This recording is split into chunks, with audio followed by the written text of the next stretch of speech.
आबिद शेर अली की 3 साल के बाद वतन वापसी। नवाज शरीफ की वापसी, लीगी रहनुमा के आते ही बड़े दावे।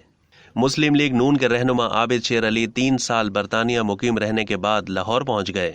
नून लीग के रहनुमा आबिद शेर अली लाहौर से फैसलाबाद जाएंगे। आबिद शेर अली ने पाकिस्तान वापस आने से पहले नवाज शरीफ से मुलाकात की थी। साबिक वजीर आजम ने गले लगाकर नेक ख्वाहिशात के साथ उन्हें रुखसत किया। इस मौके पर नवाज शरीफ ने आबिद शेर अली से अलविदाई मुकालमे में कहा कि इंशाअल्लाह पाकिस्तान में आपसे मुलाकात होगी। दूसरी जानिब लाहौर आमद पर मीडिया से गुफ्तगू करते हुए आबिद शेर अली ने कहा है कि इमरान खान की वजह से पाकिस्तान IMF का गुलाम हो गया है। महंगाई का सारा मलबा हमारी हुकूमत पर डाला जा रहा है।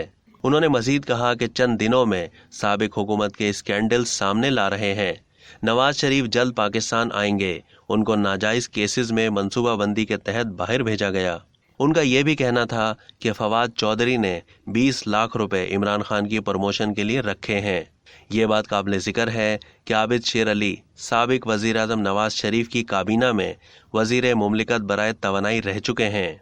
अब तक के लिए इतना ही। मजीद मालूमात के लिए डेली जंग के यूट्यूब चैनल को सब्सक्राइब करना ना भूलिए और फेसबुक के पेज को भी लाइक करना ना भूलिए।